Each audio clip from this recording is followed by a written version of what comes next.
La nota estaba doblada dentro de mi bolsa, escrita con la letra de mi propia nuera. Nos cansamos de ti, ahora todo será nuestro. Adiós. Mis manos temblaron mientras leía esas palabras una y otra vez, como si pudieran cambiar de significado. El campamento estaba completamente vacío. Las carpas, la comida, los sacos de dormir, todo había desaparecido como si nunca hubiera existido. Acababa de regresar de buscar leña para hacer el fuego de la noche. Había caminado apenas 20 minutos bosque adentro, siguiendo el sendero que Ezequiel me había mostrado esa mañana. Mamá, por ahí hay mucha leña seca, perfecta para quemar. Ve tranquila, nosotras preparamos la cena mientras tanto. Las palabras de mi hijo resonaban ahora en mis oídos como una burla cruel. El lugar donde habíamos montado el campamento era ahora solo un claro vacío entre los árboles. Ni siquiera quedaban las marcas de las estacas en el suelo. Habían borrado hasta el último rastro de nuestra presencia, como si quisieran que el mundo creyera que yo nunca había estado allí. Mi corazón latía tan fuerte que pensé que se me saldría del pecho. Mi nombre es Esmeralda Valdés, tengo 60 años, y en este momento entendí que mi propio hijo había planeado mi muerte con la frialdad de quien organiza unas vacaciones.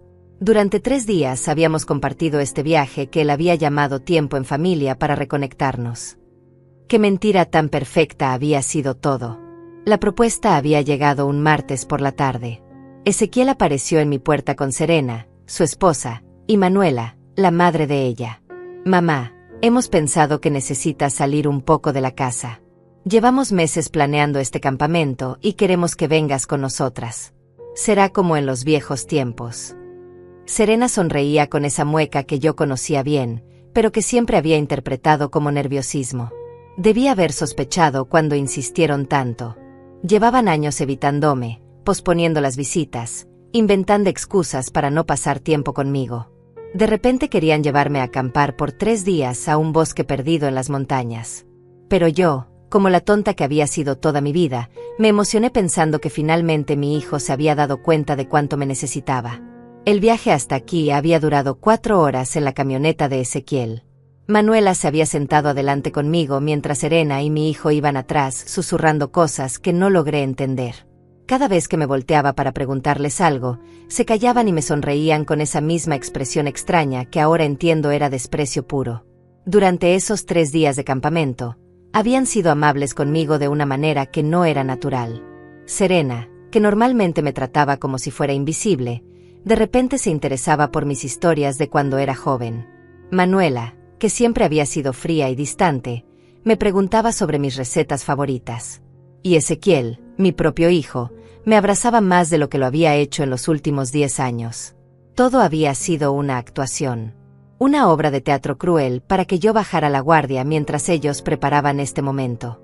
El momento en que me quedaría sola en medio de la nada, sin comida, sin agua, sin refugio, sin forma de comunicarme con el mundo exterior.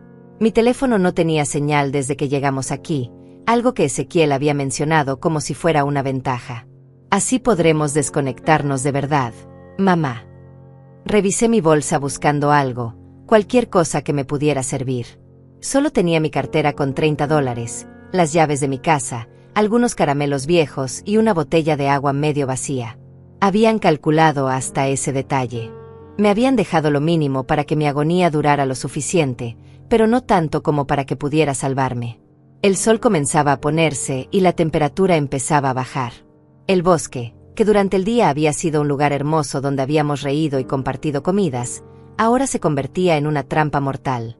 Cada sombra parecía ocultar un peligro, cada sonido me hacía saltar del susto. Me senté en el suelo y volví a leer la nota. La letra de Serena era clara y decidida. No había dudas ni remordimientos en esos trazos. Habían planeado esto durante semanas, quizás meses. Mientras yo cocinaba para ellos los domingos, mientras lavaba la ropa de mi nieta, mientras les prestaba dinero cuando lo necesitaban, ellos estaban planeando cómo deshacerse de mí. La frase "ahora todo será nuestro" me golpeó como una bofetada. Se referían a mi casa, la casa donde había vivido 40 años, donde había criado a Ezequiel, donde guardaba todos los recuerdos de mi difunto esposo. También se referían a mis ahorros, los $800 que tenía guardados para emergencias, y a la pequeña herencia que me había dejado mi madre. Por eso habían sido tan insistentes la semana pasada cuando Ezequiel me había pedido que firmara unos papeles para actualizar el testamento. Mamá, por si pasa algo. Yo había firmado sin leer, confiando en él como había confiado toda mi vida. Ahora entendía que había firmado mi propia sentencia de muerte. La noche se acercaba rápidamente y yo seguía allí, paralizada por la incredulidad y el dolor. No era solo el miedo a morir lo que me aterrorizaba, era la traición. La traición de la persona que había llevado en mi vientre, a quien había amamantado, a quien había cuidado cuando estaba enfermo, a quien había sacrificado mis sueños para que él pudiera cumplir los suyos. Pero mientras las lágrimas corrían por mis mejillas y el frío comenzaba a calarme hasta los huesos, algo dentro de mí se endureció. Una voz que no había escuchado en años me susurró al oído: Esmeralda, no vas a morir aquí. No les vas a dar esa satisfacción. La primera noche fue la más larga de mi vida. Me refugié bajo un árbol grande cuyas ramas formaban una especie de techo natural, pero el frío se metía por todos lados como dedos helados que me recordaban que estaba completamente sola. Cada ruido del bosque me hacía sobresaltar. El viento entre las hojas sonaba como voces susurrando mi nombre, como si los espíritus del lugar supieran que había venido aquí para morir. Pensé en Ezequiel y en cómo había jugado conmigo estos últimos días. La forma en que me había tomado del brazo para ayudarme a caminar por las piedras del sendero, fingiendo preocupación. Cuidado, mamá, no queremos que te lastimes. Sus palabras ahora sonaban como una burla. Por supuesto que no quería que me lastimara antes de tiempo. Necesitaba que llegara completa hasta este lugar para que su plan funcionara a la perfección. Recordé también la conversación que había escuchado sin querer la segunda noche, cuando se habían alejado para buscar más leña. Habían hablado en voz baja, pero el viento me había traído fragmentos de sus palabras. Cuando la encuentren, pensarán que se perdió. Los papeles ya están firmados. La casa vale al menos $200,000. Mi propia familia había puesto precio a mi vida. El hambre comenzó a molestarme cerca de la medianoche. Solo había comido unas galletas al mediodía y mi estómago rugía pidiendo alimento. Busqué en mi bolsa y encontré 3 caramelos duros de menta que había comprado hace semanas. Los chupé lentamente, haciendo que duraran lo más posible, sabiendo que podían ser mi última comida. El agua era mi preocupación más inmediata. La botella que tenía estaba casi vacía y sabía que sin agua no duraría ni 2 días más. Durante mi juventud en el pueblo, mi abuela me había enseñado algunas cosas básicas sobre la supervivencia. Esmeralda, me decía, una mujer debe saber defenderse sola, porque los hombres no siempre están cuando los necesitas. Nunca pensé que tendría que usar esos conocimientos a los 60 años, abandonada por mi propio hijo. Recordé que mi abuela me había dicho que el rocío de la mañana se podía recoger con tela para beber. También que algunas plantas tenían agua en sus hojas. Pero todo eso parecía tan lejano ahora, tan irreal. Era como si esos recuerdos pertenecieran a otra persona, a una Esmeralda más joven y más fuerte que ya no existía. Cuando finalmente logré dormitar, soñé con mi difunto esposo Carlos. Estaba sentado junto a mí bajo el árbol, con esa sonrisa tranquila que siempre me calmaba los nervios. Esmeralda, mi amor, me decía en el sueño, no te han vencido todavía. Recuerda quién eres. Recuerda de dónde vienes. Me desperté con lágrimas en los ojos y el nombre de Carlos en los labios. La madrugada trajo consigo un frío que me caló hasta los huesos. Mis articulaciones estaban rígidas y cada movimiento me dolía. Tenía 60 años y mi cuerpo no estaba preparado para dormir en el suelo húmedo y frío del bosque.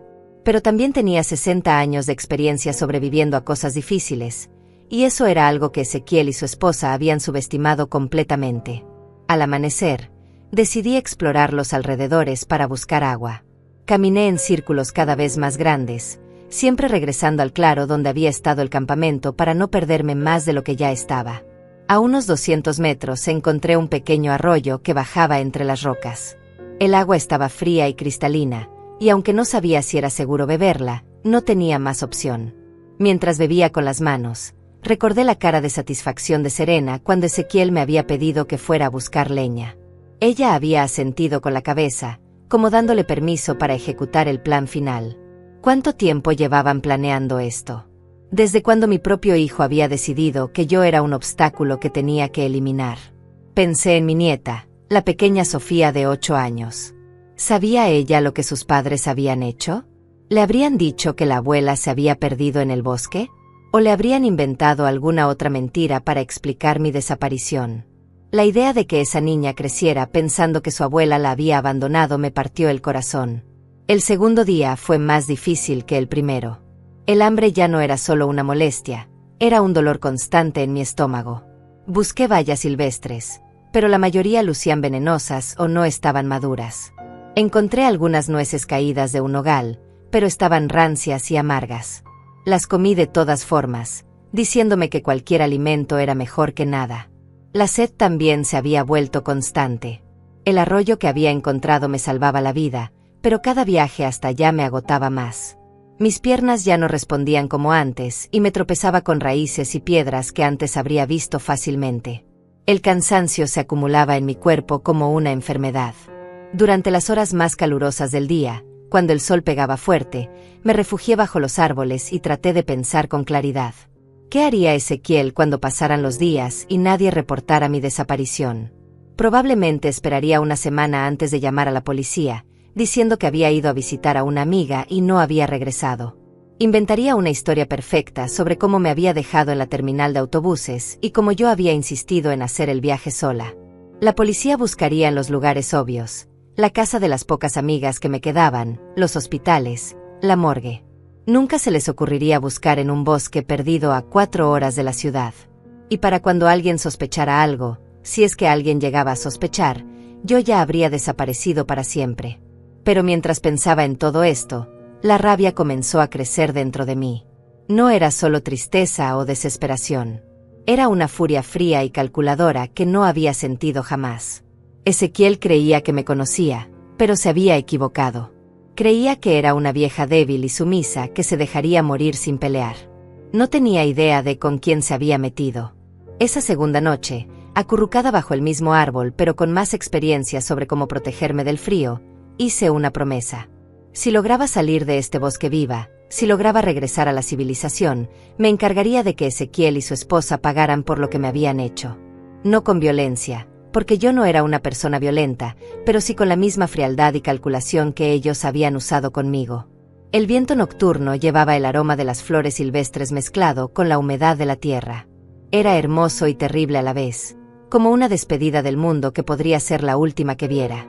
Pero mientras cerraba los ojos y trataba de conservar el calor corporal, una certeza crecía en mi pecho: no iba a ser mi despedida.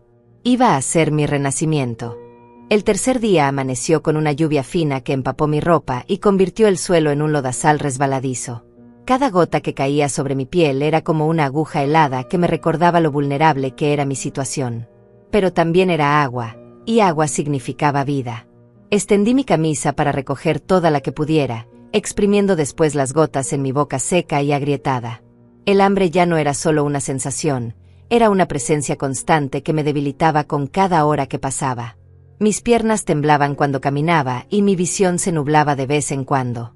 Sabía que mi cuerpo estaba consumiendo sus propias reservas, alimentándose de la grasa y los músculos que había acumulado durante 60 años de vida trabajadora. Mientras buscaba refugio bajo una roca grande que sobresalía como un techo natural, encontré algo que me hizo detenerme en seco. Grabado en la piedra, casi borrado por el tiempo y el clima, había unas iniciales: VM, 1987. Alguien más había estado aquí antes, alguien que había considerado este lugar lo suficientemente importante como para dejar su marca. Las iniciales me recordaron a Víctor Morales, el guarda forestal que había conocido hace años cuando Carlos aún vivía. Habíamos venido a acampar a estas montañas en nuestro aniversario de bodas número 25, y él nos había ayudado cuando Carlos se lastimó el tobillo. Víctor era un hombre bueno, de esos que ya no abundan. ¿Podían ser sus iniciales? ¿Seguiría trabajando en estos bosques después de tantos años? La memoria de esa época me trajo una oleada de tristeza y nostalgia. Carlos y yo habíamos sido felices entonces. Teníamos planes, sueños, un futuro juntos que se extendía como un camino lleno de posibilidades. Ezequiel tenía 20 años y acababa de conseguir su primer trabajo. Todavía me respetaba, todavía me quería. ¿En qué momento todo había comenzado a cambiar? Recordé la primera vez que noté el desprecio en los ojos de mi hijo. Fue cuando se casó con Serena, hace 5 años. Ella venía de una familia con dinero, gente que se creía mejor que nosotros. Desde el primer día, Serena dejó claro que consideraba nuestra casa demasiado pequeña, nuestra comida demasiado simple, nuestras costumbres demasiado anticuadas para su gusto refinado. Poco a poco, Ezequiel comenzó a verme a través de los ojos de su esposa. La mujer que lo había criado, que había trabajado dobles turnos en la fábrica para pagar sus estudios, que había vendido sus pocas joyas para comprarle su primer auto, de repente se había convertido en una vergüenza. Mis manos trabajadoras eran demasiado ásperas, mi ropa demasiado sencilla, mis historias demasiado aburridas para su nueva vida. La lluvia arreció y me obligó a refugiarme más profundamente bajo la roca. Mientras esperaba que escampara, examiné con más cuidado mi refugio temporal. Había evidencias de que alguien había usado este lugar antes. Restos de una fogata muy antigua, algunas latas oxidadas enterradas bajo las hojas, y lo que parecían ser los restos de una cuerda atada a un árbol cercano. Mi estómago rugió con tanta fuerza que el sonido rebotó contra las paredes de piedra. La desesperación me hizo buscar entre los restos más meticulosamente. En una de las latas oxidadas encontré algo que casi me hace llorar de alivio: 3 pastillas blancas que parecían aspirinas. Estaban húmedas y parcialmente disueltas, pero las tomé sin pensarlo. Cualquier cosa que pudiera aliviar el dolor de cabeza constante que tenía desde ayer. El frío se intensificó con la lluvia y comencé a temblar incontrolablemente. Mis dientes castañaban tan fuerte que me dolían las mandíbulas. Reuní todas las hojas secas que pude encontrar y me cubrí con ellas, tratando de crear una capa aislante entre mi cuerpo y el suelo húmedo. Era una técnica que había visto en un programa de televisión, pero hacerla en la realidad era mucho más difícil y desesperante. Mientras yacía allí, temblando y hambrienta, mi mente comenzó a divagar hacia lugares oscuros. ¿Y si realmente moría aquí? ¿Y si Ezequiel había calculado bien y mi cuerpo nunca fuera encontrado? En unos meses, cuando completara todos los trámites legales, él y Serena se mudarían a mi casa. Dormirían en mi cama, cocinarían en mi estufa, se sentarían en la sala donde Carlos y yo habíamos visto tantas películas juntos. La idea de Serena tocando las cosas de Carlos, moviendo sus fotografías, quizás tirándolas a la basura, me llenó de una rabia que me dio calor. Ella nunca había conocido a mi esposo, nunca había visto cómo él me miraba con amor después de 30 años de matrimonio. Para ella, nosotros éramos solo obstáculos en su camino hacia una vida mejor. Pensé en los $400 que tenía ahorrados en una lata escondida detrás de la lavadora. Era mi fondo de emergencia, dinero que había estado guardando centavo a centavo durante años para poder comprarle a mi nieta Sofía algo especial cuando cumpliera 15 años. Serena encontraría ese dinero y se lo gastaría en algún capricho sin siquiera pensar en para quién estaba destinado. También pensé en mi libro de recetas, el cuaderno desgastado donde había escrito todas las comidas favoritas de mi familia durante 40 años. Las recetas de mi madre, las que había inventado yo misma, las que había aprendido de mis vecinas. Serena probablemente lo tiraría sin siquiera hojearlo, sin entender que esas páginas manchadas contenían la historia de nuestra familia. La lluvia comenzó a disminuir y decidí aventurarme a buscar comida. Había visto algunos hongos creciendo en los troncos caídos, pero no me atrevía a comerlos sin estar segura de que no fueran venenosos. Sin embargo, encontré algo mejor: un arbusto de moras silvestres. Estaban agrias y muchas aún verdes, pero las comí todas, incluso las que tenían bichos pequeños. Mi cuerpo necesitaba cualquier nutriente que pudiera obtener. Mientras comía las moras, recordé una conversación que había tenido con mi vecina Ángela la semana antes del viaje. Ella me había comentado que había visto a Ezequiel y Serena en el banco, hablando con el gerente sobre algo que parecía muy serio. Tenían una carpeta llena de papeles, me había dicho. Parecía cosa de herencias o propiedades. En ese momento no le había dado importancia, pero ahora entendía que habían estado preparando todo meticulosamente. El sabor ácido de las moras me recordó a las tartas que solía hacer para Ezequiel cuando era niño. Era su postre favorito, especialmente en verano cuando las moras estaban en su punto perfecto. Yo las recogía temprano en la mañana, cuando aún tenían rocío, y pasaba horas preparando la masa, cuidando la temperatura del horno, decorando cada tarta como si fuera una obra de arte. ¿Recordaría Ezequiel esas tartas cuando estuviera viviendo en mi casa? ¿Sentiría aunque fuera un poquito de remordimiento cuando pasara por la cocina donde yo había preparado miles de comidas para él? ¿O habría borrado todos esos recuerdos de su mente para poder vivir en paz con lo que me había hecho? La tarde del tercer día trajo consigo una claridad mental extraña. El hambre extrema había pasado a una especie de estado alterado, donde mi cuerpo parecía haber aceptado la situación y mi mente se había vuelto más aguda.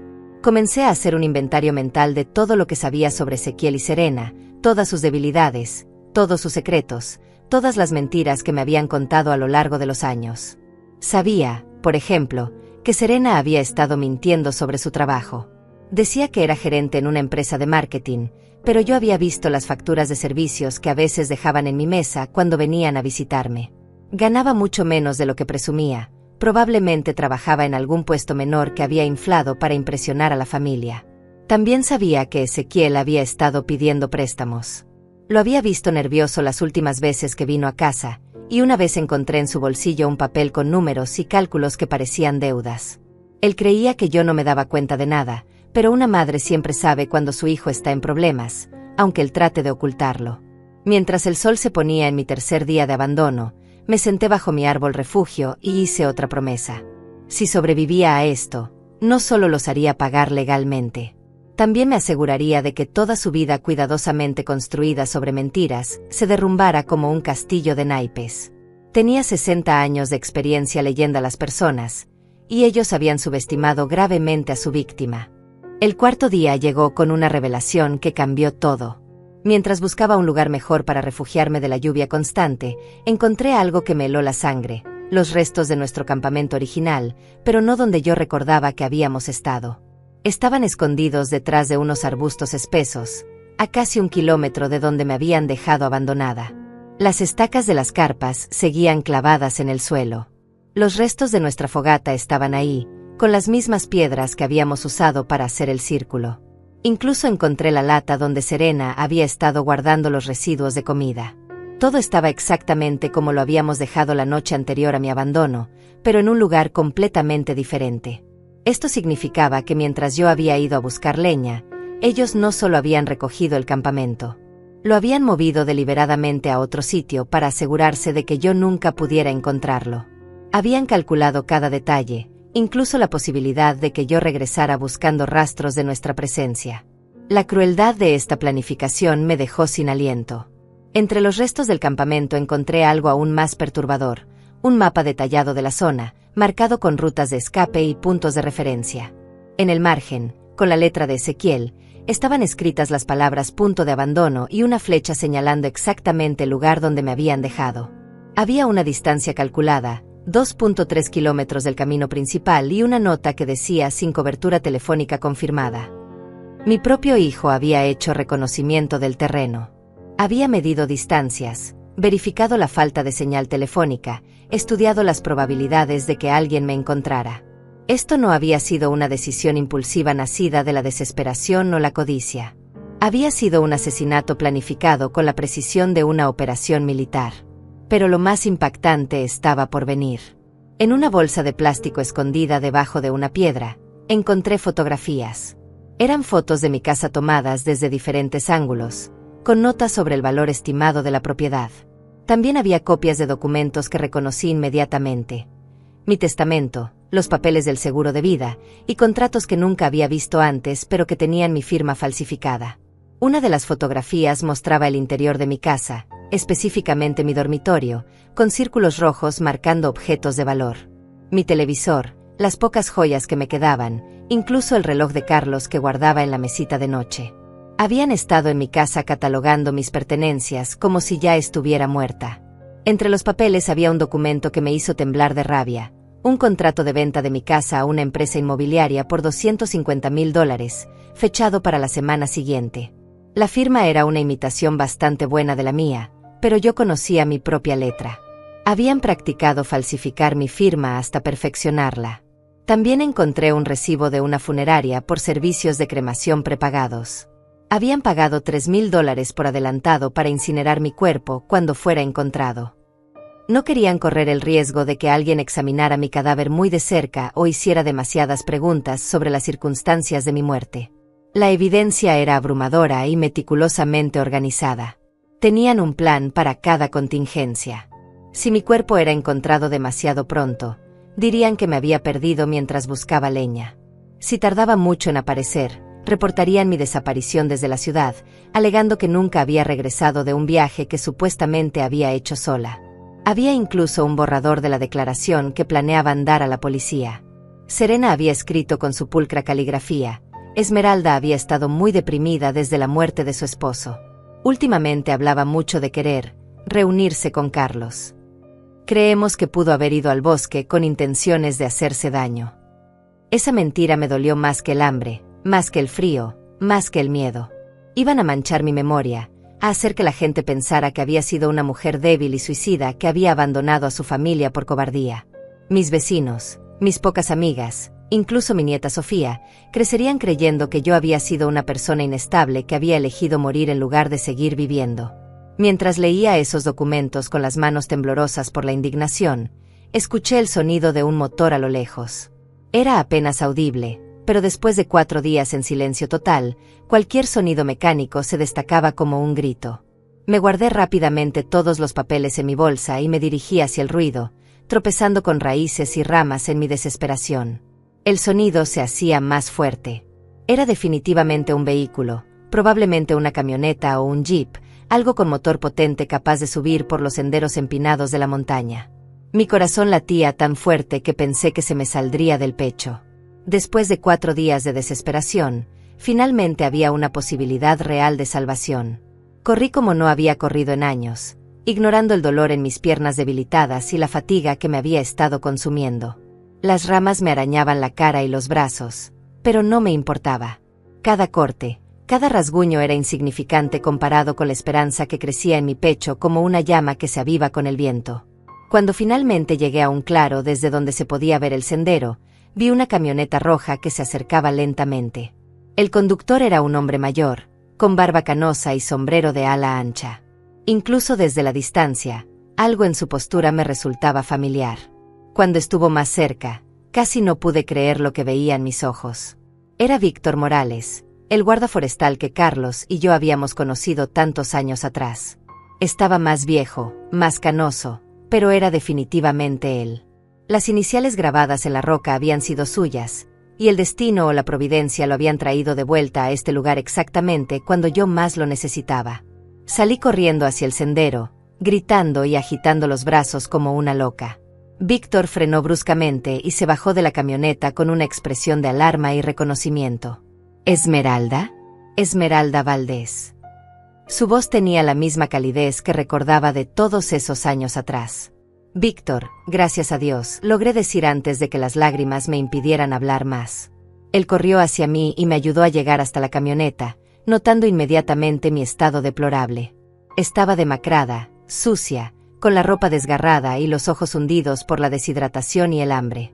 ¿Qué diablos estás haciendo aquí sola? ¿Dónde está tu familia? Sus preguntas venían cargadas de preocupación genuina, pero también de una comprensión inmediata de que algo terrible había pasado. Víctor había trabajado en estos bosques durante décadas.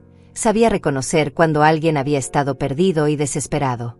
Mientras me ayudaba a subir a la camioneta y me daba agua de su termo, le conté toda la historia. Le mostré la nota cruel, los documentos que había encontrado, las pruebas de que mi abandono había sido completamente planificado. Con cada palabra que salía de mi boca, la expresión de Víctor se volvía más sombría y más furiosa. «Esos malditos», murmuró cuando terminé de contarle todo. «Esmeralda, esto es intento de asesinato. Tienen suerte de que no estés muerta, porque si la estuvieras, sería asesinato en primer grado». Sus palabras confirmaron lo que yo ya sabía en mi corazón. Mi familia no solo me había abandonado, habían tratado de matarme. Mientras la camioneta bajaba por la montaña hacia la civilización, sentí una mezcla de alivio y determinación que no había experimentado jamás. Había sobrevivido a su plan perfecto.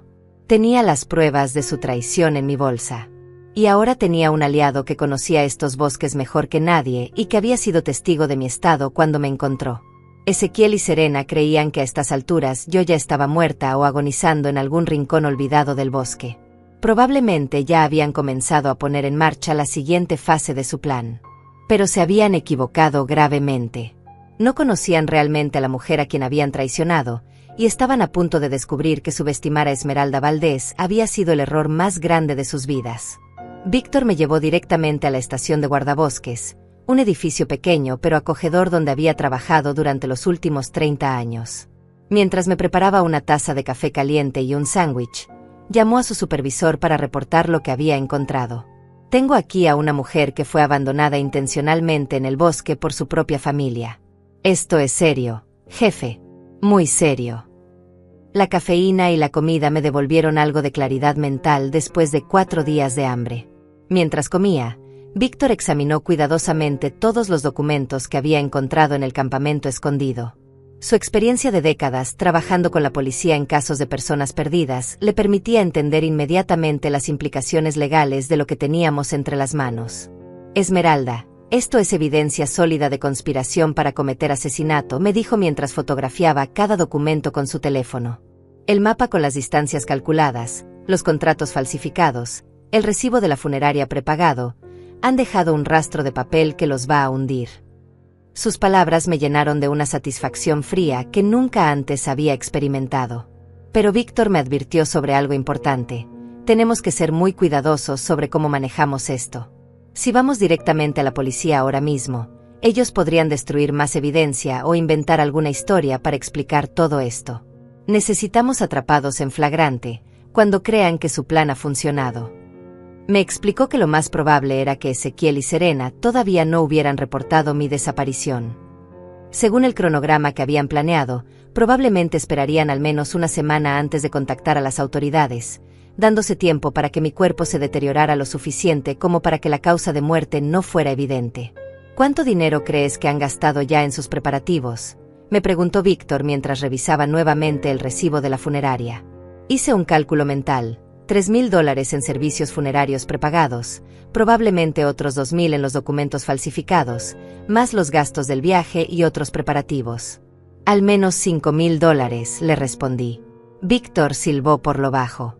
Han invertido una fortuna en matarte. Eso demuestra premeditación y también que están desesperados por dinero. Tu casa de $250,000 debe representar la solución a todos sus problemas financieros. La frialdad con la que analizamos los aspectos económicos de mi asesinato planificado me resultó extrañamente liberadora. Mientras hablábamos, desarrollamos un plan. Víctor me llevaría a un motel en el pueblo más cercano, donde me registraría bajo un nombre falso para que no hubiera registro de que yo había sido encontrada. Durante los próximos días, observaríamos desde las sombras cómo se desarrollaba el plan de Ezequiel y Serena, documentando cada mentira, cada movimiento en falso. Tengo contactos en la policía local, me explicó Víctor. El detective Rodríguez ha trabajado conmigo en varios casos durante los últimos 10 años.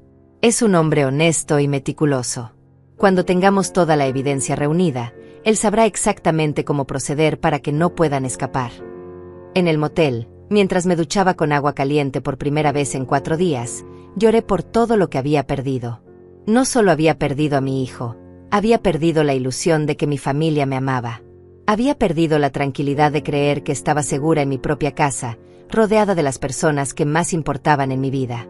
Pero también había ganado algo, una claridad brutal sobre quién era realmente y de qué era capaz.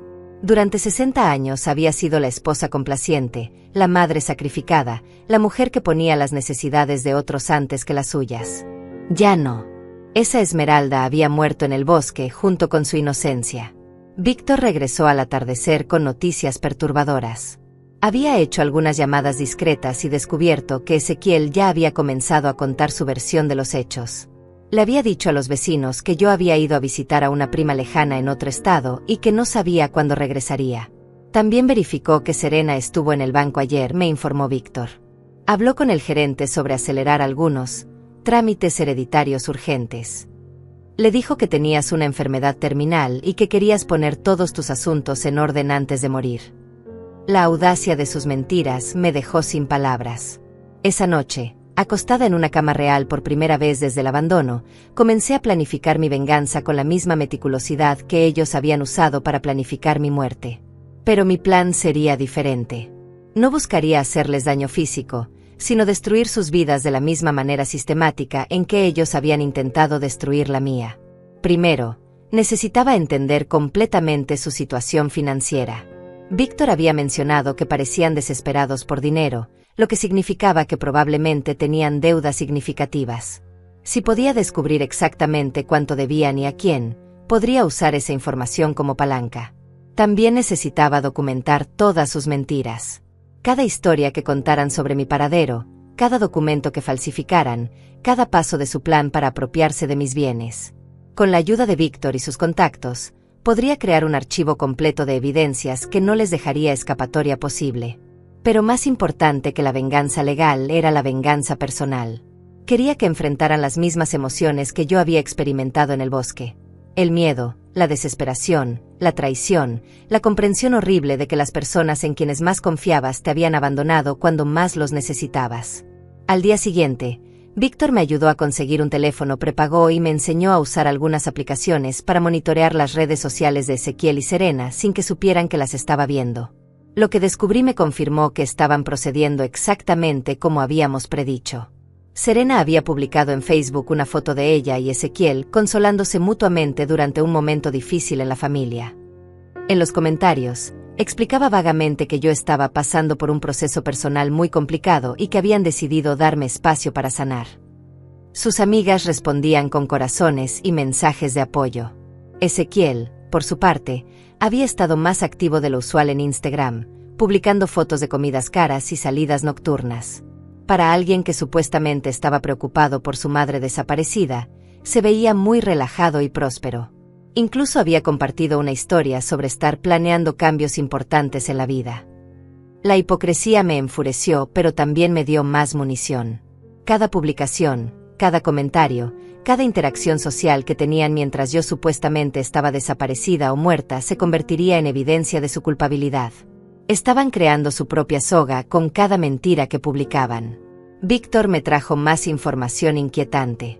A través de sus contactos en el pueblo, había averiguado que Ezequiel había visitado a un abogado especializado en sucesiones. También había estado preguntando discretamente sobre el proceso para declarar muerta a una persona desaparecida y cuánto tiempo tomaba legalmente. «Están moviendo las piezas más rápido de lo que pensé», me dijo Víctor con preocupación. «Creo que van a reportar tu desaparición esta semana. Una vez que hagan eso, tendremos una ventana muy pequeña para actuar antes de que destruyan evidencia o cambien su historia». Esa tarde, tomé una decisión que cambió todo. Le pedí a Víctor que me llevara de regreso a mi casa, pero no para confrontar a Ezequiel. Quería ver con mis propios ojos lo que habían hecho con mi hogar, cómo se habían apropiado de mi espacio, que habían tocado y que habían movido. Llegamos al atardecer y nos estacionamos en la casa de mi vecina Ángela, quien conocía a Víctor de años atrás. Desde su ventana podíamos ver perfectamente mi casa. Lo que vi me partió el corazón y me llenó de una furia fría al mismo tiempo. Serena estaba en mi cocina, cocinando con mis ollas, usando mis platos, como si fuera la dueña del lugar. Ezequiel estaba sentado en el sillón favorito de Carlos, viendo televisión con los pies sobre la mesa de centro que yo había cuidado durante décadas. Se habían mudado completamente, comportándose como si yo ya estuviera muerta y enterrada. Pero lo que más me dolió fue ver a mi nieta Sofía jugando en el patio trasero, aparentemente sin saber que su abuela estaba supuestamente desaparecida. Correteaba feliz entre las flores que yo había plantado, ajena al horror que sus padres habían orquestado. Verla ahí, inocente y despreocupada, me dio la motivación final que necesitaba. No iba a permitir que esa niña creciera con padres capaces de asesinar por dinero. No iba a permitir que Ezequiel y Serena se salieran con la suya y vivieran el resto de sus vidas disfrutando del producto de su traición. Era hora de que la cazadora se convirtiera en la cazada. El momento de la confrontación llegó más pronto de lo esperado. Al tercer día de estar escondida en el motel, Víctor llegó corriendo con noticias urgentes. «Ezequiel acaba de llamar a la policía», me dijo con la respiración agitada. «Reportó tu desaparición hace una hora. Les dijo que no has regresado de un viaje que supuestamente hiciste para visitar a una prima en otro estado». Mi sangre hirvió al escuchar los detalles de su mentira elaborada. Según Ezequiel, yo había estado muy deprimida últimamente y había decidido hacer un viaje sola para aclarar mi mente. Le había dicho a la policía que debería haber regresado hace 2 días, pero que no contestaba mi teléfono y que estaba muy preocupado. Incluso lloró durante la llamada, me informó Víctor con disgusto. El oficial que tomó el reporte me dijo que parecía genuinamente desesperado. «Es un actor consumado, tu hijo». Sus palabras me confirmaron lo que ya sabía.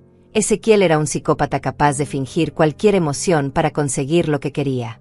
Víctor había coordinado todo con el detective Rodríguez. En una hora, la policía visitaría mi casa para hacer el reporte oficial de persona desaparecida. Ese sería el momento perfecto para hacer nuestra entrada triunfal y exponer toda la farsa de una vez por todas. Mientras nos dirigíamos hacia mi casa, sentí una mezcla de nerviosismo y anticipación que no había experimentado jamás. Durante 60 años había evitado los conflictos, había buscado la paz y la armonía familiar a cualquier costo. Pero ahora estaba a punto de destruir la vida de mi propio hijo, y la idea me llenaba de una satisfacción oscura que me asustaba y me emocionaba al mismo tiempo. Llegamos justo cuando 2 patrullas se estacionaban frente a mi casa. Víctor me pidió que esperara en la camioneta mientras él hablaba primero con los oficiales. Lo vi caminar hacia el detective Rodríguez, un hombre corpulento de unos 50 años con bigote canoso y expresión seria. A través de la ventana de mi casa pude ver el pánico que se apoderó de Ezequiel cuando vio llegar a la policía. Serena apareció a su lado, secándose las manos con el delantal que había pertenecido a mi madre. Ver a esa mujer usando las cosas de mi familia me dio la fuerza final que necesitaba para lo que estaba a punto de hacer. Víctor regresó a la camioneta con una sonrisa que no había visto en él desde que me encontró en el bosque. «Todo está listo», me dijo. «Rodríguez quiere que entres por la puerta trasera mientras él y su compañero hablan con Ezequiel en la sala. Quiere ver sus reacciones cuando aparezcas de entre los muertos». Salí de la camioneta sintiéndome como una guerrera que va a la batalla final. Cada paso hacia mi propia casa me llenaba de poder. No era la mujer quebrada y abandonada que había salido de este lugar hace una semana. Era alguien completamente nuevo, alguien que había sobrevivido a lo peor que la traición familiar podía ofrecer. Entré por la puerta trasera usando mi propia llave, moviéndome silenciosamente por la cocina que conocía como la palma de mi mano. Podía escuchar las voces en la sala, Ezequiel explicando entre sollozos falsos lo preocupado que estaba por su pobre madre desaparecida, Serena agregando detalles sobre mi supuesta depresión, el detective haciendo preguntas rutinarias. Me quedé parada en el umbral entre la cocina y la sala, observando la actuación de mi hijo. Tenía lágrimas reales corriendo por sus mejillas mientras le decía al policía: «Oficial, mi madre lo es todo para mí. No sé qué haría si le pasara algo. Hemos sido muy unidos desde que murió mi padre». Sus palabras me provocaron una náusea profunda. Este era el mismo hombre que una semana atrás había calculado meticulosamente las distancias para asegurarse de que yo muriera sola en el bosque.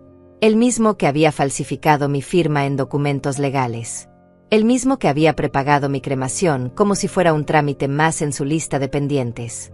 Serena estaba sentada junto a él, con una mano consoladora en su hombro, interpretando el papel de la nuera preocupada a la perfección. Esmeralda había estado muy extraña últimamente, le decía al detective con voz quebrada. Hablaba mucho de su difunto esposo, de que quería reunirse con él. Estábamos muy preocupados por su estado mental. El detective Rodríguez me hizo una señal discreta con la mano. Era el momento.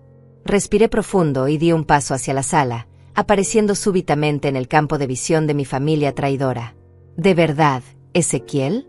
¿Estabas preocupado por mí? El silencio que siguió fue ensordecedor. Ezequiel se quedó con la boca abierta, las lágrimas congeladas en sus mejillas, como si hubiera visto un fantasma. Serena se puso completamente pálida y su mano se separó del hombro de su esposo como si hubiera tocado fuego. «Mamá».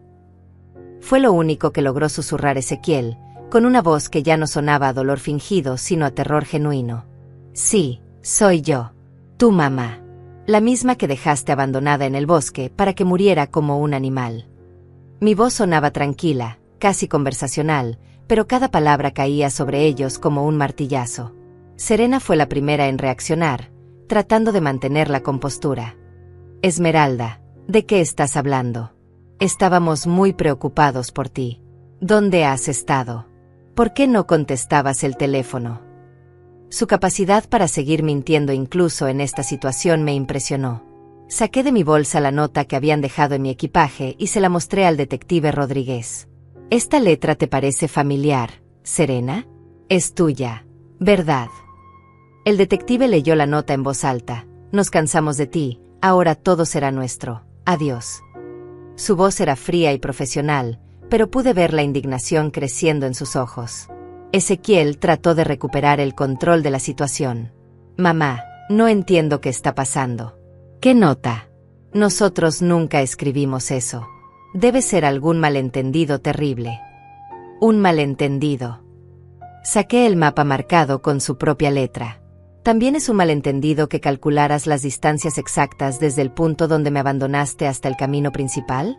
¿Es casualidad que verificaras que no había cobertura telefónica en esa zona? La cara de Ezequiel pasó del shock al pánico puro.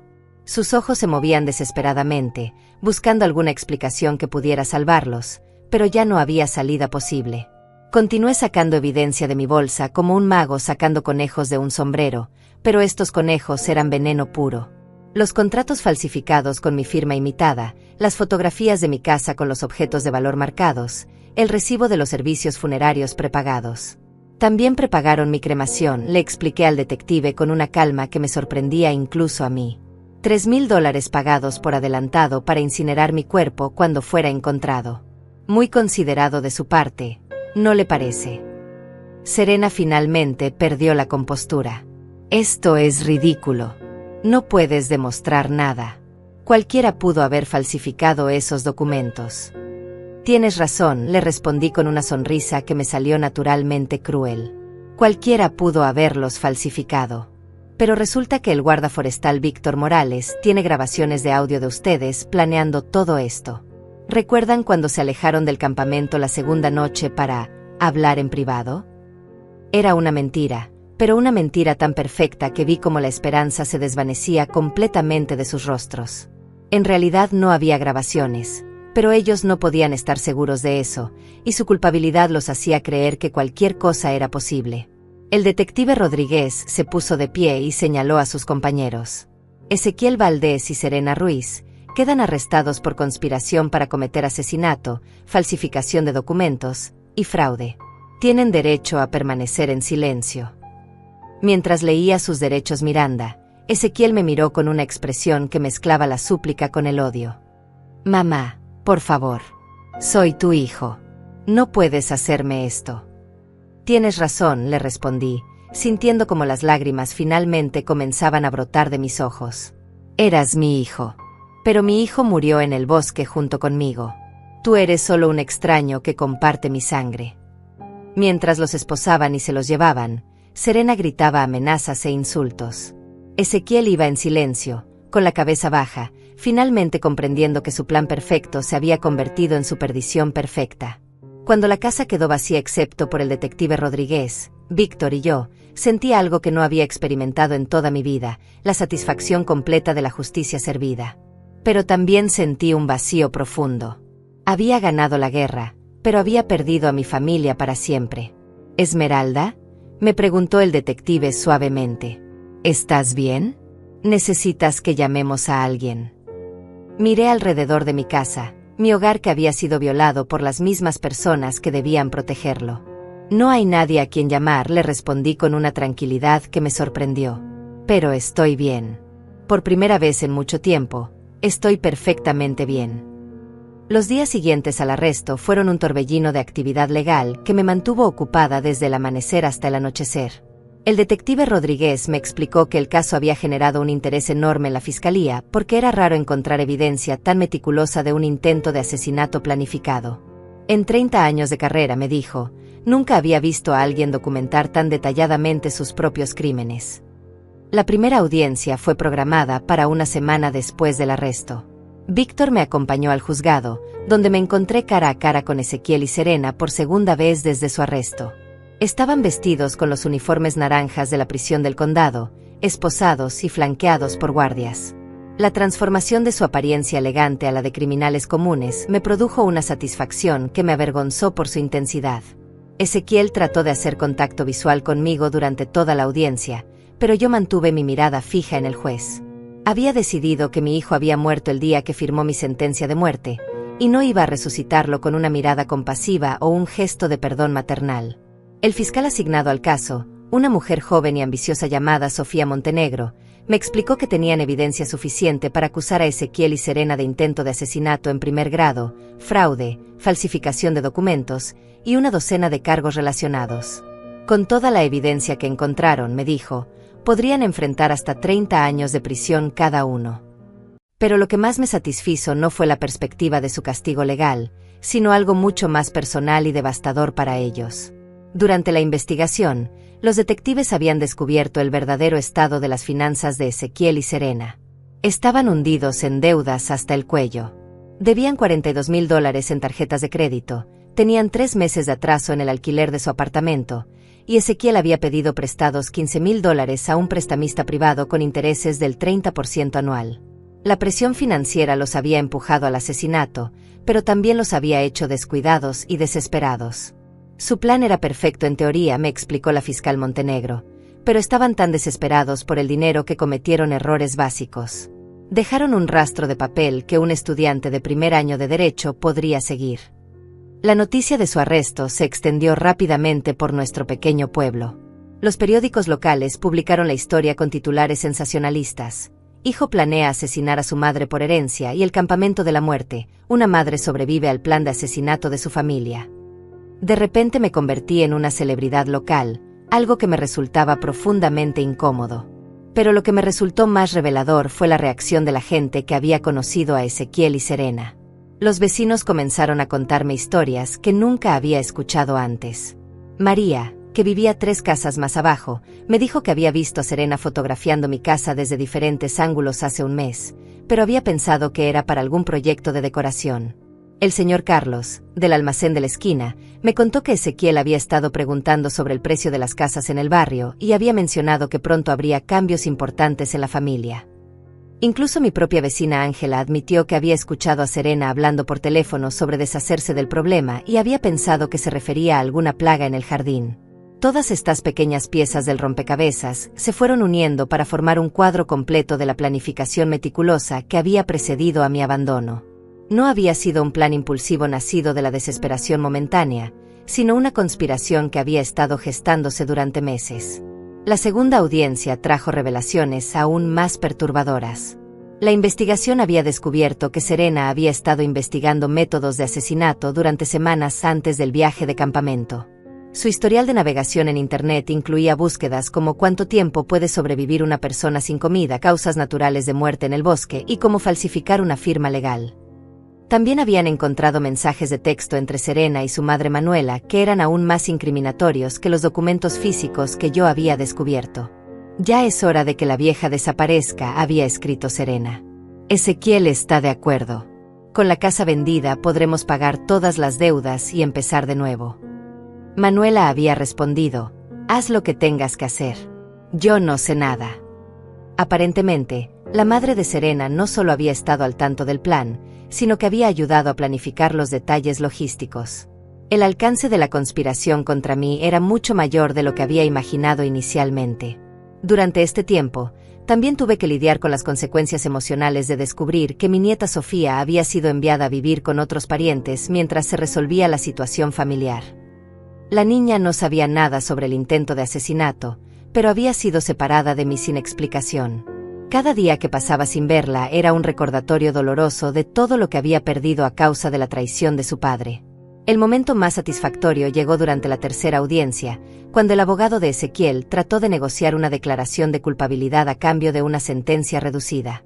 El fiscal propuso 25 años de prisión para Ezequiel y 20 para Serena, pero yo tenía otras ideas. No, le dije firmemente a la fiscal Montenegro cuando me consultó sobre el acuerdo. Quiero que esto vaya a juicio. Quiero que todo salga a la luz pública. Quiero que la gente sepa exactamente qué tipo de personas son y de qué son capaces. Mi decisión sorprendió a todos, incluyendo a Víctor. Esmeralda, me dijo después de la audiencia, un juicio va a ser duro para ti. Tendrás que revivir todo esto frente a extraños, responder preguntas difíciles, soportar que los abogados defensores traten de pintarte como una madre problemática. Que lo intenten, le respondí con una calma que me sorprendió incluso a mí. He sobrevivido a 4 días en el bosque sin comida ni refugio. He sobrevivido a descubrir que mi propio hijo quería verme muerta. Puedo sobrevivir a algunos abogados tratando de proteger a sus clientes culpables. La fecha del juicio se fijó para 3 meses después. Durante ese tiempo, la historia siguió creciendo en los medios locales y regionales. Periodistas de ciudades vecinas venían a entrevistarme, preguntándome cómo me sentía, qué planes tenía para el futuro, si podría perdonar algún día a mi hijo. A esa última pregunta siempre respondía de la misma manera: el perdón es para las personas que sienten remordimiento por sus acciones. Ezequiel no siente remordimiento por haber tratado de matarme. Solo siente remordimiento por haber sido atrapado. Mientras esperaba el juicio, también tuve tiempo de reflexionar sobre las señales que había ignorado durante años. La gradual pérdida de respeto de Ezequiel hacia mí, la manera en que Serena siempre parecía estar evaluando el valor de mis posesiones, las preguntas aparentemente inocentes sobre mis finanzas y mi testamento.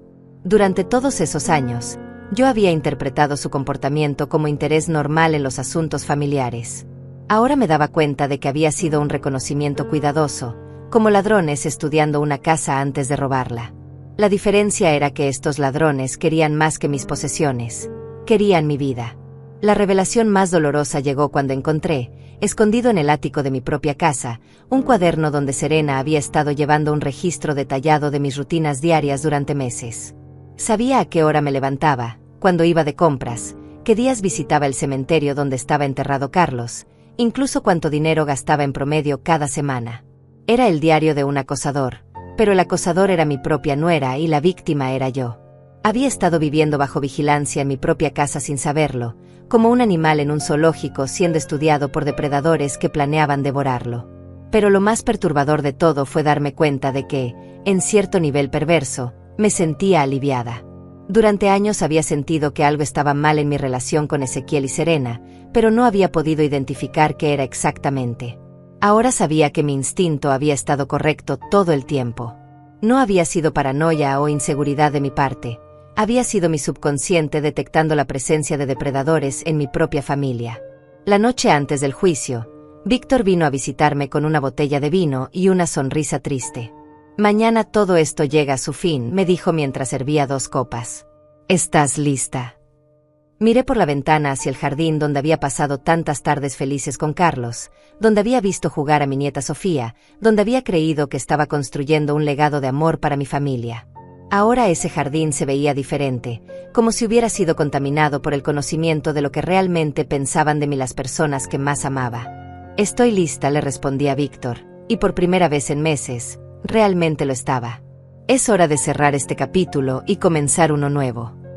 El juicio duró 2 semanas y se convirtió en el evento más comentado en la historia de nuestro pequeño pueblo. La sala del tribunal estaba llena todos los días con vecinos, periodistas y curiosos que venían a escuchar los detalles escalofriantes de cómo un hijo había planificado meticulosamente el asesinato de su propia madre por una herencia de $250,000. Cuando llegó mi turno de testificar, caminé hacia el estrado con una calma que me sorprendió incluso a mí. Durante 3 horas, conté mi historia completa: el campamento aparentemente inocente, el abandono cruel, los 4 días de supervivencia en el bosque, y el descubrimiento de toda la evidencia que demostraba la premeditación del crimen. El abogado defensor de Ezequiel, un hombre mayor con aspecto de abuelo bondadoso, trató de pintarme como una madre controladora y manipuladora que había empujado a su hijo a la desesperación. «Señora Valdés», me preguntó con voz melosa, ¿no es cierto que usted constantemente presionaba a su hijo sobre dinero y que lo hacía sentir culpable por no visitarla más seguido? «Señor», le respondí mirándolo directamente a los ojos, si mi hijo se sentía presionado por mis visitas semanales y mis comidas caseras, la solución normal habría sido hablar conmigo sobre eso, no dejarme morir en un bosque como a un animal enfermo. La fiscalía presentó toda la evidencia que habíamos recopilado: los documentos falsificados, las fotografías de mi casa con los objetos de valor marcados, el recibo de la funeraria prepagado, los mensajes de texto entre Serena y su madre, y el historial de internet de Serena investigando métodos de asesinato. Pero el momento más devastador del juicio llegó cuando la fiscalía reprodujo una grabación que yo no sabía que existía. Resultó que Ezequiel había dejado un mensaje de voz en el teléfono de un amigo 3 días antes del viaje, cuando estaba borracho. En esa grabación, que pensó que nunca sería escuchada por nadie más, había dicho: «Hermano, en una semana todos mis problemas financieros van a desaparecer. Mi mamá va a tener un accidente muy conveniente». El silencio en la sala del tribunal cuando esas palabras resonaron por los altavoces fue absoluto. Miré hacia donde estaba sentado Ezequiel y vi cómo su rostro se descompuso completamente. Su propio abogado se veía derrotado. No había manera de explicar o justificar esas palabras. Serena trató una estrategia diferente durante su testimonio. Lloró, suplicó, y alegó que había sido manipulada por Ezequiel y que tenía miedo de él. Yo nunca quise lastimar a Esmeralda, sollozó ante el jurado. Ezequiel me amenazó con dejarme y quitarme a mi hija si no lo ayudaba. Yo era víctima de violencia doméstica. Pero la fiscalía tenía preparada una sorpresa demoledora. Presentaron evidencia de que Serena había sido quien inició los primeros contactos con el prestamista privado, quien había investigado los precios de las casas en mi barrio, y quien había comprado los servicios funerarios prepagados usando su propia tarjeta de crédito. Señorita Ruiz, le dijo la fiscal Montenegro durante el contrainterrogatorio, si usted era víctima de su esposo, ¿por qué fue usted quien compró los servicios de cremación para la madre de él? ¿Por qué fue usted quien escribió la nota cruel que dejaron en el equipaje de la señora Valdés? Serena no tuvo respuesta. Se quedó callada, con las lágrimas secándose en sus mejillas, finalmente expuesta como la manipuladora calculadora que realmente era. El testimonio más impactante vino de un testigo inesperado, la madre de Serena, Manuela. La fiscalía le había ofrecido inmunidad a cambio de su testimonio, y lo que reveló fue aún más perturbador de lo que habíamos imaginado. Serena me pidió que la ayudara porque decía que Esmeralda era un obstáculo para su felicidad, testificó Manuela con voz temblorosa. Me dijo que la señora Valdés era vieja y que ya había vivido suficiente, que era egoísta de su parte aferrarse a una casa tan grande cuando ellos tenían tantas deudas y necesidades. Manuela explicó que había ayudado a planificar los detalles del campamento, incluyendo la selección del lugar remoto y la verificación de que no hubiera cobertura telefónica. También reveló que Serena había estado practicando mi firma durante semanas, usando documentos viejos que había robado de mi casa durante las visitas familiares. Y en algún momento le preguntó la fiscal, ¿consideró usted que esto estaba mal? ¿Que estaban planeando el asesinato de una mujer inocente? Manuela bajó la cabeza. Pensé que sería rápido, que no sufriría mucho. Serena me dijo que las personas mayores mueren fácilmente de frío o deshidratación en el bosque, que sería como si se durmiera y no despertara. Sus palabras me golpearon como una bofetada. No solo habían planeado matarme, sino que habían racionalizado mi asesinato convenciéndose de que sería humano y sin sufrimiento. La frialdad de esa lógica me quitó el aliento. Durante todo el juicio, observé cuidadosamente las reacciones del jurado. Eran 12 personas comunes. Madres, padres, abuelos, trabajadores de diferentes edades y trasfondos. Pero todos compartían una expresión de horror creciente a medida que se revelaban los detalles del plan. Cuando la fiscal mostró las fotografías de cómo me había encontrado Víctor en el bosque, demacrada y desesperada después de 4 días de abandono, vi como varios miembros del jurado se limpiaban los ojos discretamente. Una mujer mayor que me recordaba a mi difunta madre parecía especialmente afectada, y me di cuenta de que probablemente estaba imaginando a sus propios hijos haciendo algo así. Los alegatos finales fueron devastadores para la defensa. La fiscal Montenegro presentó un resumen cronológico de todo el plan, desde las primeras investigaciones de Serena sobre mi situación financiera hasta el momento de mi abandono en el bosque. Esto no fue un crimen pasional, les dijo al jurado. No fue un momento de locura temporal o desesperación. Fue un plan de asesinato meticulosamente calculado que se desarrolló durante meses. El abogado de Ezequiel hizo un intento desesperado de generar simpatía, describiendo las presiones financieras que enfrentaba mi hijo y sugiriendo que había sido empujado más allá de sus límites por circunstancias extraordinarias. Pero incluso él parecía saber que su caso era imposible de defender. La deliberación del jurado duró menos de 3 horas. Cuando regresaron a la sala del tribunal, pude ver en sus rostros que habían llegado a una decisión unánime. El presidente del jurado se puso de pie y leyó el veredicto con voz clara y firme. En el caso del Estado contra Ezequiel Valdés, encontramos al acusado culpable de intento de asesinato en primer grado, fraude, falsificación de documentos y conspiración criminal. En el caso del Estado contra Serena Ruiz, encontramos a la acusada culpable de intento de asesinato en primer grado, fraude, falsificación de documentos y conspiración criminal. El martillo del juez resonó en la sala como un trueno final. Ezequiel cerró los ojos y bajó la cabeza, finalmente comprendiendo que su vida tal como la conocía había terminado. Serena comenzó a llorar histéricamente, pero ya no eran las lágrimas calculadas de su testimonio, sino el llanto desesperado de alguien que finalmente entiende las consecuencias de sus acciones. La sentencia se programó para la semana siguiente. El juez explicó que, dado el nivel de premeditación y la frialdad del crimen, tanto Ezequiel como Serena enfrentaban la posibilidad de cadena perpetua sin libertad condicional. Esa noche, en la tranquilidad de mi casa, me senté en el mismo sillón donde Carlos solía leer el periódico por las tardes. Por primera vez en meses, me sentí verdaderamente en paz. La justicia había sido servida, pero más importante que eso, había demostrado que era más fuerte de lo que nadie había imaginado, incluyéndome a mí misma. Víctor vino a visitarme con una botella de champán barato y una sonrisa que iluminaba toda su cara. «Lo lograste, Esmeralda», me dijo mientras servía 2 copas. «Les demostraste que subestimaron gravemente a la mujer equivocada». Brindamos por la justicia, por la supervivencia y por los nuevos comienzos. Pero también brindamos por algo más profundo, por el descubrimiento de una fuerza interior que nunca había sabido que poseía. Durante 60 años había sido la esposa sumisa, la madre sacrificada, la mujer que ponía las necesidades de otros antes que las suyas. Ahora era algo completamente diferente. Era una sobreviviente, una luchadora, una mujer que había mirado a la muerte a los ojos y había decidido que no era su momento de irse. El abandono que había sido diseñado para destruirme se había convertido en mi renacer. 6 meses después del juicio, mi vida había tomado una dirección que nunca habría imaginado posible. La sentencia final había sido cadena perpetua sin posibilidad de libertad condicional para Ezequiel y 25 años para Serena. El juez había sido especialmente duro con mi hijo, diciéndole durante la sentencia: «En mis 30 años en este tribunal, nunca había visto un nivel de traición familiar tan calculado y despiadado». La casa, que una vez había sido mi refugio y ahora llevaba las cicatrices emocionales de la traición, la vendí por $280,000, 30,000 más de lo que Ezequiel había esperado obtener con mi muerte.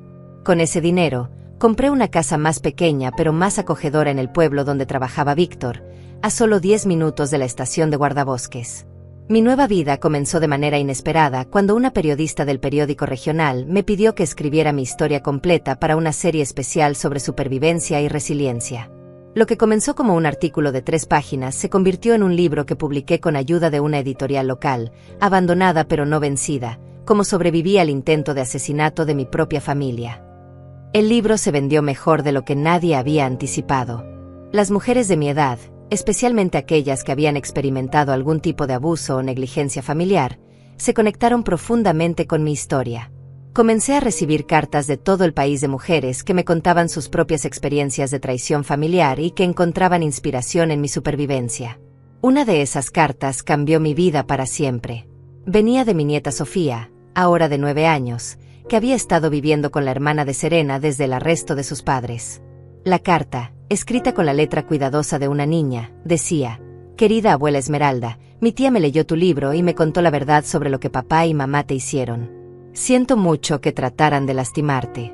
¿Puedo venir a vivir contigo? Te extraño mucho». La batalla legal para obtener la custodia de Sofía duró 3 meses, pero finalmente el juez decidió que era lo mejor para la niña. «Señora Valdés», me dijo durante la audiencia final, «usted ha demostrado una fortaleza extraordinaria y un carácter inquebrantable. No tengo dudas de que proporcionará un hogar estable y amoroso para su nieta». Víctor se convirtió en una presencia constante en nuestras vidas. Lo que había comenzado como una amistad basada en circunstancias extraordinarias, se desarrolló lentamente en algo más profundo. A los 61 años, nunca pensé que volvería a encontrar el amor, pero la vida tiene maneras sorprendentes de sanar las heridas más profundas. «Esmeralda», me dijo una tarde mientras Sofía jugaba en el jardín, «he estado solo durante 15 años desde que murió mi esposa. Pensé que esa parte de mi vida había terminado para siempre. Pero contigo he redescubierto lo que significa tener una familia real, una familia que se cuida mutuamente en lugar de tratarse como enemigos». Nos casamos en una ceremonia pequeña y simple 6 meses después, con Sofía como nuestra única testigo y el juez que había presidido mi caso como oficiante. Fue un momento de cierre perfecto para una historia que había comenzado con la traición más dolorosa y había evolucionado hacia una redención que nunca había creído posible. Con las ganancias del libro, establecí una fundación para ayudar a personas mayores que habían sido víctimas de abuso financiero o abandono familiar. La Fundación Supervivientes proporcionaba asistencia legal gratuita, refugio temporal y apoyo emocional para adultos mayores que se encontraban en situaciones similares a la que yo había enfrentado. La primera persona a quien ayudamos fue una mujer de 73 años llamada Ángela, cuyo hijo había estado robándole gradualmente sus ahorros de jubilación mediante poderes legales falsificados. Su historia era escalofriantemente similar a la mía, excepto que habíamos intervenido antes de que llegara al punto de violencia física. «Usted me salvó la vida», me dijo Ángela con lágrimas en los ojos cuando finalmente recuperó control de sus finanzas y su hijo fue arrestado. Si no hubiera leído su libro, si no hubiera sabido que estas cosas realmente pasan, habría seguido creyendo que era mi culpa, que me merecía este trato. Durante el primer año, la fundación ayudó a más de 50 personas mayores a recuperar control de sus vidas y sus finanzas. Cada caso era diferente, pero todos compartían el mismo patrón de confianza traicionada por familiares que veían a sus parientes mayores como obstáculos o recursos a explotar en lugar de seres humanos dignos de respeto y amor. Sofía se adaptó a su nueva vida con una resiliencia que me recordaba constantemente por qué había valido la pena luchar por todo esto. «Abuela», me dijo una noche mientras la ayudaba con su tarea, «mi maestra dice que mi papá y mi mamá hicieron algo muy malo, pero que eso no significa que yo soy mala». «Es verdad». «Es absolutamente verdad, mi amor», le respondí, abrazándola fuerte. «Tú eres perfecta exactamente como eres. Lo que hicieron tus padres no tiene nada que ver contigo. Ellos tomaron decisiones terribles, pero tú vas a tomar decisiones diferentes y mejores». La terapia familiar nos ayudó a ambas a procesar el trauma de maneras saludables.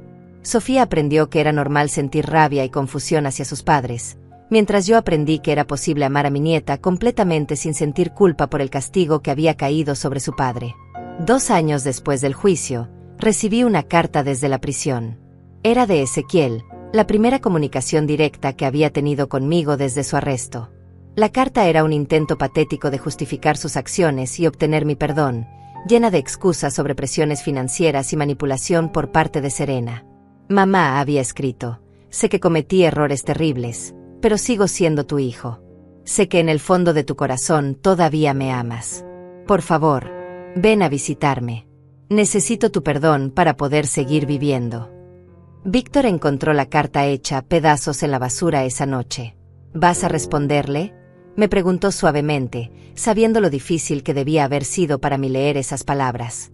«Ya le respondí», le dije con una tranquilidad que me sorprendió. «Le respondí sobreviviendo. Le respondí construyendo una vida mejor sin él. Le respondí salvando a su hija de crecer con padres capaces de asesinar por dinero». Era la última vez que pensaría en Ezequiel como mi hijo. La verdadera medida de mi transformación llegó cuando Sofía cumplió 10 años. Organizamos una fiesta en nuestro jardín con sus nuevos amigos de la escuela, los colegas de Víctor, y las familias que habíamos ayudado a través de la fundación. Mientras veía a mi nieta soplar las velas de su pastel, rodeada de personas que realmente la amaban y la protegían, me di cuenta de que había logrado algo que creí imposible. Había construido una familia real de las cenizas de la que me había traicionado. «Pide un deseo, mijita», le dije a Sofía mientras se preparaba para soplar las velas. «No necesito pedir un deseo, abuela», me respondió con una sonrisa que iluminó todo el jardín. «Ya tengo todo lo que quiero». Esa noche, después de que todos habían ido y Sofía estaba dormida, me senté en el porche con Víctor viendo las estrellas. Pensé en Carlos y en cómo habría estado orgulloso de la mujer en que me había convertido. Pensé en mi madre y en las lecciones de supervivencia que me había enseñado sin saber que algún día me salvarían la vida. Pero sobre todo, pensé en la mujer que había sido antes del campamento, la mujer que creía que su valor dependía de cuánto sacrificaba por otros, que medía su éxito como madre por la felicidad de un hijo que secretamente la despreciaba. Esa mujer había muerto en el bosque, y en su lugar había nacido alguien completamente nuevo. «¿En qué piensas?», me preguntó Víctor, tomando mi mano en la suya. «Pienso en que a veces las peores traiciones de la vida resultan ser los mejores regalos», le respondí. «Si Ezequiel no me hubiera abandonado en ese bosque, nunca habría descubierto lo fuerte que realmente soy. Nunca habría encontrado mi verdadero propósito. Nunca te habría encontrado a ti». Mientras las estrellas brillaban sobre nosotros, sentí una paz profunda que había estado buscando toda mi vida sin saberlo. No era la paz de la resignación o la aceptación pasiva, sino la paz que viene de saber exactamente quién eres y de qué eres capaz cuando la vida te empuja hasta el límite. Soy Esmeralda Valdés. Tengo 63 años. Sobreviví al intento de asesinato de mi propia familia y construí una vida mejor de las ruinas que dejaron atrás. Y cada día que amanezco en esta casa que elegí, junto a personas que realmente me aman, es una victoria sobre aquellos que creyeron que podían destruirme. La venganza más dulce no fue verlos en prisión. Fue demostrar que subestimaron gravemente a la mujer a quien traicionaron, y que su traición solo sirvió para liberarme de una vida que nunca había sido realmente mía.